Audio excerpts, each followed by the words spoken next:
just done an 8 or 9 kilometre hike and up into the mountains, up past a lake in a place called Soria.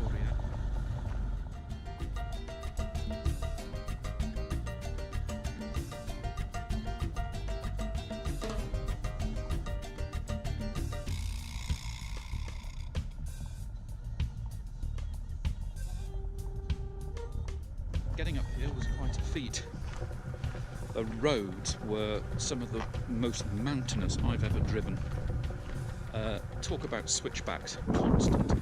1,000-foot drop, no barriers, the road only about the width of the car itself.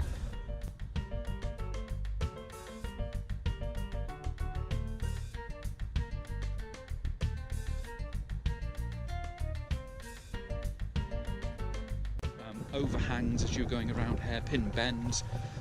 It took us about an hour of driving in first and second gear to get all the way up here. It was quite an adventure in itself, actually.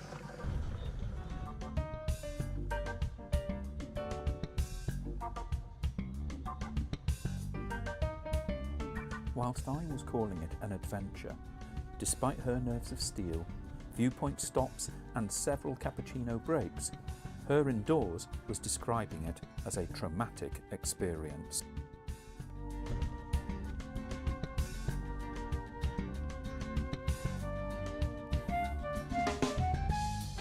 But despite all this, we made it safely to the top of the trail and set off on our trek.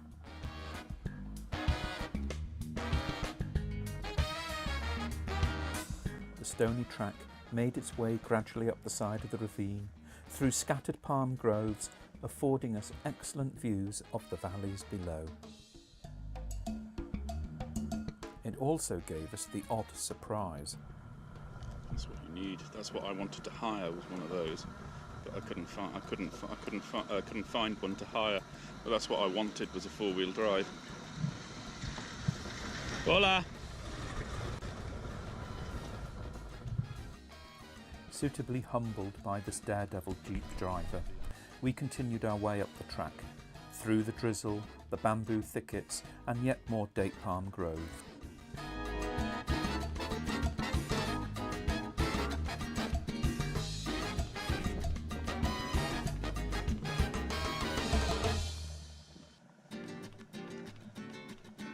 The higher we went, the narrower the track became. Vegetation became more sparse, the ravine sides far steeper.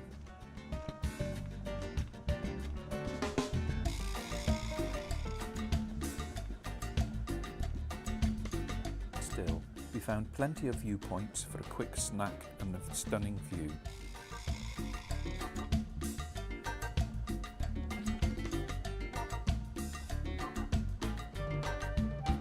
Whilst the tinkling of goat bells told us that we were being observed from afar, we were marvelling at the suicidal tendency of the Jeep driver.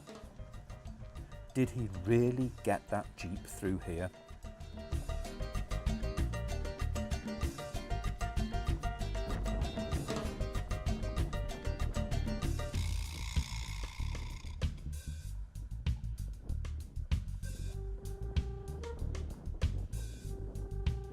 Eventually, we reached a trail crossroad, and there in the distance we saw a small cliffside house and the mysterious white Jeep. Came looking for what should have been at least 1.5 kilometre lake, and it's completely dried up. There's absolutely no water. The ground is absolutely dry, and when you look at all the plants, they're barely surviving. Most of them have lost their leaves. And the rain that you can see behind me is the first rain that they've had all year, and it's just a very light drizzle. The island has just paid for some new pipes to bring the water up to where this dried out reservoir is, and they're going to pump water up from the Atlantic and then do desalination, because there's absolutely no water supply up here. There's a lot of caves in these hills at sides. Some of them are wind sculpted, but the shepherds of old used to stay in them. There it is. quite truthfully honest, I'm not quite sure how you get up to it. We're now on our descent. The weather's closed in a bit behind, and it's getting quite chilly up there. We're at quite an altitude. We're about 1,000 metres above sea level, so 3,500 feet or so.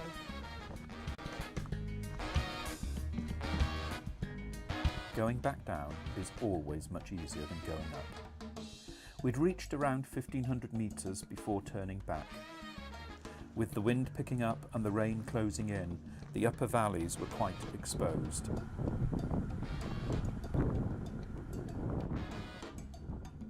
And after all, we'd only come up here to see what turned out to be the non-existent reservoir.